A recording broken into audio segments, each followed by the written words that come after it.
प्रदेश में भ्रष्टाचार का किस कदर बोलबाला है, इसका अंदाजा आप इस बात से ही लगा लीजिए कि लोग सरकारी जमीन को भी हड़पने में कामयाब हो जाते हैं और इस काम में और कोई नहीं, सरकार के अपने ही कर्मचारी और अधिकारी शामिल होते हैं।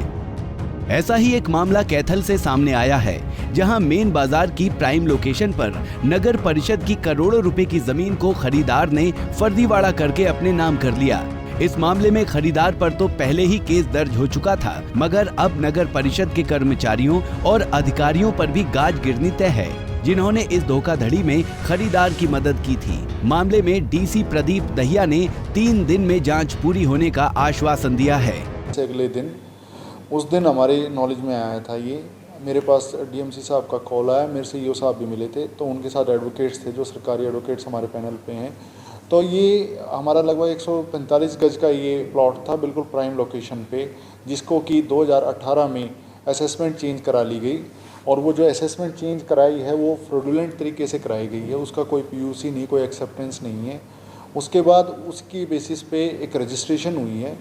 हमने सारे फैक्ट्स जानने के लिए 4 सदस्यीय कमेटी बनाई है डीएमसी साहब की अध्यक्षता में, और इंश्योर किया है कि जो हमारी पैरवी है कोर्ट में सही से हो, जिससे कि हमने वो उनका स्टे भी हटवाया है।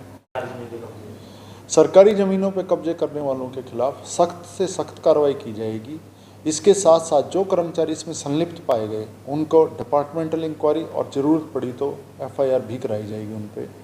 और मैं आपको एक बात और बताना चाहूँगा, इस केस में ही एफआईआर 1 साल बाद हुई है। जब मेरे संज्ञान में मामला आया तो मैंने तुरंत उस पर एफआईआर कराई है केस में। तो सर इस मामले में कब तक सर जांच के आदेश दिए गए हैं और कब तक कार्रवाई अमल में? हमने 3 दिन का समय दिया था, हम नेक्स्ट वीक में एक्सपेक्ट कर रहे हैं मंडे को हमारी जांच पूरी हो जाएगी। और वैसे हमें फैक्ट्स खुद पता है, और कैंसिलेशन जो डीड हम रजिस्टर कर देंगे। इसमें जो भी खरीदार है वो अब ये ना सोचें कि भाई ये खुर्द-बुर्द कर देंगे सरकारी ज़मीन को, वो बिल्कुल रिकॉर्ड में गवर्नमेंट की लैंड है, वो बिल्कुल, उसमें कोई डाउट नहीं है। पूरा मामला डीसी के सामने होली के 1 दिन बाद ही आया था, जिसके बाद नगर परिषद के अधिकारी उनसे मिले थे। जब डीसी को पता चला कि करोड़ों की जमीन फर्जी तरीके से खरीदी गई है, तो तुरंत सूझबूझ से कोर्ट में अच्छी तरह से पैरवी कराई गई, जिसके बाद कोर्ट ने प्रॉपर्टी से स्टे हटा दिया। प्रशासन की माने तो किसी को भी सरकारी जमीन हड़पने नहीं देंगे। बहरहाल अब देखना होगा कि जब प्रशासन की जांच पूरी होगी तो किन कर्मचारियों पर गाज गिरती है। कैथल से जयपाल रसूलपुर, पंजाब केसरी टीवी। हमसे जुड़े रहने के लिए हमारे YouTube चैनल को सब्सक्राइब करें और नई वीडियो की नोटिफिकेशन के लिए बेल आइकॉन को दबाएं। अगर आप ये वीडियो Facebook पर देख रहे हैं तो लाइक जरूर करें और ज्यादा से ज्यादा शेयर करें। धन्यवाद।